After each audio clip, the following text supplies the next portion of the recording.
नमस्कार दोस्तों, स्वागत है आपका एग्ज़ाम वॉरियर में। तो आज हम करने वाले हैं मैथ की क्लास नंबर 21।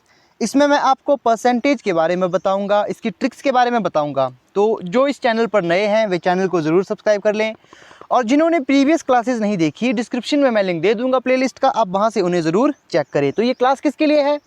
तमाम उन सभी एग्ज़ाम्स के लिए, चाहे वो पुलिस के हो, SSC GD के हो, फॉरेस्ट गार्ड के हो, जिसमें भी परसेंटेज के क्वेश्चन पूछे जाते हैं, उसके लिए काफ़ी इंपॉर्टेंट क्लास है ये। तो सबसे पहले आपको बेसिक चीज़ पता होनी चाहिए कि परसेंटेज होता क्या है। परसेंटेज, जैसे मान लीजिए यहाँ पर लिखा होगा कि कोई संख्या लिखी गई है यहाँ पर 20%, तो इसका मतलब क्या है? 20% का मतलब होता है जो संख्या दी गई है उसके नीचे 100 लगाना, यही मतलब होता है। बस आपने यही देख लेना है कि इसके नीचे 100 लगेगा, जहाँ भी परसेंटेज होता है उसके नीचे 100 लगेगा। अब आप कहोगे ये तो हमें आता है, ये काफ़ी आसान है। अगर मैं कहूँ आपसे कि आपने परसेंटेज को फ्रैक्शन में बदलना है या फ्रैक्शन को परसेंटेज में बदलना है, जैसे मैं आपसे कहूँ कि आपने 2/5 को आप मुझे परसेंटेज में बदल के दिखाओ, इसे आपने परसेंटेज में बदलना है। और मैं कहता हूं कि आपने 20% को फ्रैक्शन में बदलना है, ये कैसे होगा? काफ़ी आसान है। देखिए, सबसे पहले बात करते हैं 20% को फ्रैक्शन में कैसे बदलेंगे। देखिए, 20% का मतलब होता है 20/100। इसे काटेंगे तो ये कितना बनेगा? ये बनेगा 1/5। 1/5 बन चुका। अब भाई जैसे अगर मैं ये पूछूं कि आपने 1/5 को परसेंटेज में बदलना है तो कैसे बदलोगे? जिसको फ्रैक्शन का मतलब नहीं पता, फ्रैक्शन का मतलब होता है बटा में लिखना, जैसे ऊपर एक अंश होगा नीचे एक हर होगा, इसे कहते हैं फ्रैक्शन।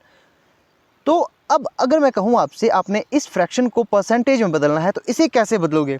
आसान है, आपने ऊपर वाली संख्या को गुणा करना है 100 से, जिससे कि ये 100/5 हो जाएगा, और इसे आप काटोगे तो वापस से 20% आपके पास आंसर आ चुका। अब इसे तो आप निकाल पाओगे, कैसे निकालोगे? मैंने कहा आपको कि जब आपने फ्रैक्शन को परसेंटेज में बदलना होता है तो आपने क्या करना है कि 2/5 ऊपर वाली संख्या को 100 से गुणा करें, तो ये कितना आ जाएगा? ये आ जाएगा 200/5, तो 5 चौके 20, तो 40%। ये होता है, आसान क्वेश्चंस होते हैं काफ़ी।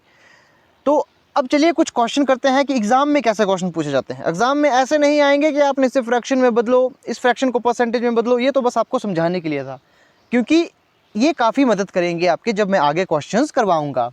तो चलिए पहला क्वेश्चन लेते हैं। जैसे क्वेश्चन आ सकता है कि 40 का कितना परसेंट, 40 का कितना परसेंट 10 है। अब देखिए यहाँ पर पूछा गया है कि 40 का कितना परसेंट 10 है, तो यहाँ पूछा गया है कि 40 का कितना परसेंट 10 है, तो जो 10 है वो 40 का कितना परसेंट है, तो गुणा 100। अगर आपको ये चीज़ समझ ना आए कि इसे मैंने ऊपर क्यों लिया और इसे नीचे क्यों लिया, तो यहाँ पर पूछा गया है कि जो 10 है वो 40 में से है। किस में है? 40 में से है। अगर आपको ये चीज़ समझ में नहीं आती तो हमेशा आपने एक चीज़ याद रखनी है, जो का शब्द जिसके साथ भी इस्तेमाल हुआ होगा वो हमेशा नीचे आएगा। ये ट्रिक ही मान लीजिए या कोई टिप्स मान लो, जिसके भी साथ का शब्द होगा वो हमेशा बटा के नीचे आएगा। तो अब इसे काटेंगे हम, तो यहाँ देखेंगे आप, तो ये आ चुका 25%। तो 40 का 10% कितना है? तो 40 का 10 कितना है परसेंट में? 25% है। जो 40 है, जैसे एग्जांपल देता हूँ मैं, जैसे आपके पास मान लीजिए कोई 40 रुपये हैं, तो आपने किसी को 10 रुपये दिए, तो आपने ये टोटल कितना है? ये 100% है। तो इसमें से कितना परसेंट दिया आपने? ये 10 है, कितना परसेंट है? ये निकल कर आया हमारे पास 25%। अब एक क्वेश्चन मैं आपके लिए देता हूँ। मैं क्वेश्चन देता हूँ कि आप मुझे बताएं कि 100 का कितना परसेंट 20 है। काफ़ी आसान क्वेश्चन है। 100 का कितना परसेंट 20 है? वीडियो को पॉज करें। आई होप आपने वीडियो पॉज की होगी। अब मैंने पूछा है आपसे कि 20 जो है वो 100 का कितना परसेंट है, या फिर 100 का कितना परसेंट 20 है। आप ऐसे भी कर सकते थे कि का इसके साथ आया तो ये बटे में नीचे आएगा, तो 20 ऊपर आएगा, बटे में नीचे 100 आएगा, गुणा 100 होगा, तो ये 20% आ चुका आंसर। तो अब एक क्वेश्चन मैं आपके लिए फिर से देता हूं। जैसे यहां पर कहा गया होगा कि 20 60 का कितना परसेंट है। जो 20 है वो 60 का कितना परसेंट है? 20 60 का कितना परसेंट है? जो 20 है वो 60 का कितना परसेंट है? परसेंट हमेशा 100 से होता है। इसे 100 से गुणा करेंगे तो आप यहाँ देखोगे 0 से 0 गई, 2 3 6, तो यहाँ पर आएगा हमारा 33.33%। या फिर इसे ऐसे भी लिख सकते हैं 33 सही 1/3%। तो ये हो चुका हमारा आंसर। अब यहाँ पर एक और क्वेश्चन मैं आपको देता हूँ। जैसे यहाँ कहा गया होगा, एक ये क्वेश्चन आप करके आप भी इसे ट्राई करें करने की। जैसे मैं यहाँ कहता हूँ कि A का 80% बी है, ए का 80% बी है, तो बी का कितना परसेंट ए है। ये है क्वेश्चन। ऐसे क्वेश्चन एग्जाम में पूछे जाते हैं, आसान नहीं होते, वो होते आसान है, बस यहाँ पर जो लैंग्वेज यूज़ की जाती है वो काफ़ी थोड़ी सी मुश्किल की जाती है, जिससे कि जो स्टूडेंट होते हैं वो कंफ्यूज हो जाते हैं। यहाँ पर कहा गया है कि ए का 80% बी है, तो बी का कितना परसेंट ए होगा। सबसे पहले हम निकालेंगे कि ए का 80% बी है, तो ए गुणा 80/100 किसके बराबर है, बी के बराबर है। ए का 80% बी के बराबर है, ये आपको पता है ये क्यों हुआ, क्योंकि 80% परसेंट का मतलब होता है नीचे में 100 लेना। इसे आप काटोगे तो ये हमारे पास कितना आएगा, ये आएगा 4/5। तो यहाँ पर आ चुका हमारे पास a गुणा 4/5 बराबर में b। तो जब इसे यहाँ ले जाएंगे और इसे यहाँ ले जाएंगे तो आपको पता है क्या होगा, जो a है उसके बटे में b चला जाएगा, और जब ये 4/5 इस तरफ चला जाएगा, बराबर है कि साइड चला जाएगा, तो ये बन जाएगा 5/4। तो अब देखिए यहाँ पर ये मैंने क्यों किया, जो मैंने ये प्रोसेस की, मैंने इसे इस तरफ क्यों लिया, क्योंकि अगर आप क्वेश्चन अगर आपने ध्यान से पढ़ा होगा तो यहाँ देखोगे मैंने यहाँ पर पूछा था आपसे ए का 80% बी है, तो बी का कितना परसेंट ए है। बी का कितना परसेंट ए है, का शब्द किसके साथ इस्तेमाल हुआ है, बी के साथ हुआ है ना का शब्द का इस्तेमाल। तो बी कहाँ आना चाहिए था, नीचे आना चाहिए था, इसीलिए मैंने बी को इस तरफ लिया। तो अब आपको पता है ये हमारे पास फ्रैक्शन है, अब हमने इसे परसेंट में बदलना है, तो आपको पता है यहाँ पर गुणा 100 होगा। तो अब हम इसे काटेंगे, 25 चौके 100 होता है, तो 25 पंजे 125। तो यहाँ पर हमसे पूछा गया था कि b का कितना परसेंट a है, तो b का कितना परसेंट a है, तो b का 125% किसके बराबर है, a के बराबर है। अब आप ये सोच रहे होंगे कि मैंने यहाँ पर ये वाला प्रोसेस क्यों किया, मैं फिर से समझा देता हूँ। देखिए जो हमारे पास यहाँ प्रोसेस बनकर आया था वो हमारे पास आया था a गुणा 4/5 जो कि बराबर है b। अब आप यहाँ पर नेक्स्ट क्वेश्चन पढ़ते हैं, यहाँ नेक्स्ट कंडीशन पढ़ते हैं कि b का कितना परसेंट a है, b का कितना परसेंट a है, तो हमने यहाँ पर b को बटे में लेना था, तो हमने यहाँ से इसे बटे में लिया, तो इसे हमने यहाँ ले लिया, जिससे हमारे पास ये संख्या प्राप्त हुई। आई होप आपको ये समझ आ चुका होगा। तो नेक्स्ट क्वेश्चन करते हैं। यहाँ पर कहा गया है कि किसी संख्या का, मान लीजिए किसी संख्या का 20% यदि 120 है, 120 है, तो उस संख्या का 120% कितना होगा। अब ये आपके पास क्वेश्चन है कि यदि किसी संख्या का 20% 120 है, कोई संख्या है उसका 20% 120 है, तो उस संख्या का 120% कितना होगा। तो संख्या हमें मालूम नहीं है, तो संख्या लेंगे हम x। यदि कोई संख्या x है, उसका 20% मतलब 20/100 किसके बराबर है, 120 रुपये के बराबर है।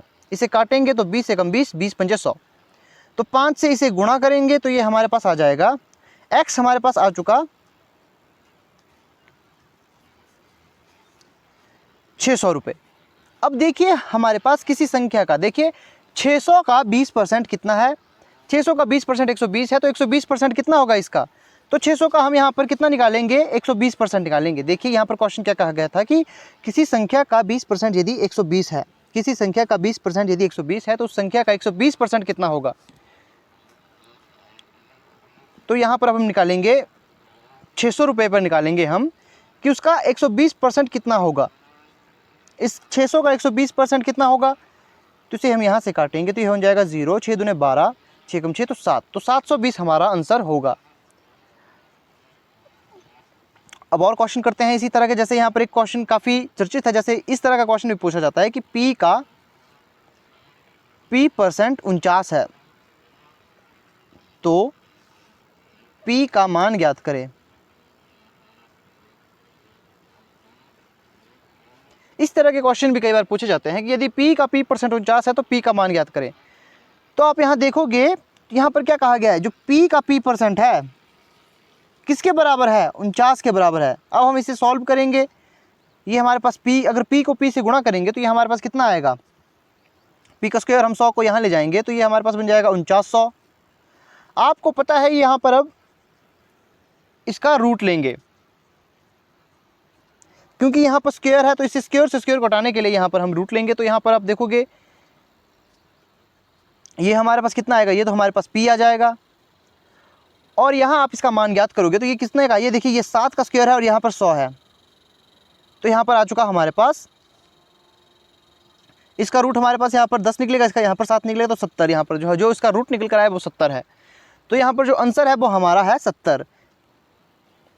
अब मैं कुछ ऐसे क्वेश्चन लेके चलूँगा जैसे उनमें क्या होता है कि उसमें कुछ परसेंट की कमी या कुछ परसेंट की वृद्धि हमें ज्ञात करने को कहा जाता है। जैसे एक क्वेश्चन है कि 40 60 से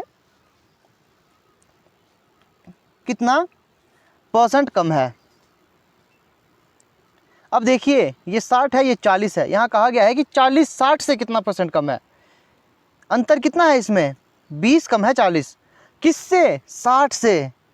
तो 20 निकलेगा, किस पर निकलेगा, 60 पर निकलेगा। और परसेंट के लिए 100 यूज़ होता है। तो यहाँ से 3, तो आंसर आ गया आपका 33.33% कम है। अब और बात करते हैं। अब जैसे यहाँ पर एक क्वेश्चन मैं आपके लिए देता हूँ कि आप इसे ज्ञात करें कि 60 40 से कितना परसेंट अधिक है। अब इसे आप निकाल के दें, इसे मुझे कमेंट में इसका आंसर दें। आई होप आपने क्वेश्चन किया होगा वीडियो को पॉज करके। तो यहाँ पर आप देखोगे इस बार यहाँ पर भी अंतर कितना है, 40 और 60 में कितना अंतर है, 20 का अंतर है। लेकिन इस बार पूछा गया है कि 60 40 से। इसमें आपने याद रखना है कि से के साथ जो शब्द आएगा वो हमेशा बटे के नीचे आएगा। अगर आपको समझ नहीं आता है तो आपने इसी तरह से मानना है कि जो से है उसके नीचे जो आएगा वो बटे के नीचे आएगा। जब परसेंट कमी या वृद्धि वाले में, जब परसेंट में कमी या वृद्धि वाला क्वेश्चन आए तो जिसके साथ से यूज़ हुआ है वो बटे के नीचे आएगा। और पहले वाले क्वेश्चन में क्या था कि उसमें का के नीचे आता था। तो यहाँ पर आप देखोगे, यहाँ पर हमने देखा है कि 60 किससे कम है, किससे ज़्यादा है, किससे, तो किसके संबंध में बात है, तो 40 के संबंध में। तो 20 ज़्यादा है किससे, 60 से, माफ़ कीजिए 40 से। तो ये निकलेगा 2, तो मतलब 50% ज़्यादा है ये 50% ज़्यादा है। अब कुछ क्वेश्चन मैं आपके लिए होमवर्क के लिए दूंगा। जैसे यहाँ पर पहला क्वेश्चन मैं आपके लिए देता हूँ कि 20 80 से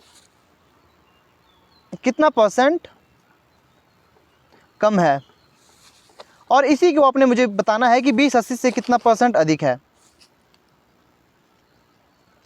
आपने पहले मुझे बताना है कि कितना परसेंट कम है, फिर आपने मुझे बताना है कि कितना परसेंट अधिक है। तो ये आपके लिए होमवर्क के क्वेश्चन है। तो आज की क्लास बेसिक क्वेश्चन की थी, कल मैं काफ़ी अच्छे लेवल के क्वेश्चन लेके आऊँगा। और अगर आपको वीडियो अच्छी लगती है तो इसे लाइक और शेयर ज़रूर करें। तो मिलते हैं नेक्स्ट वीडियो में।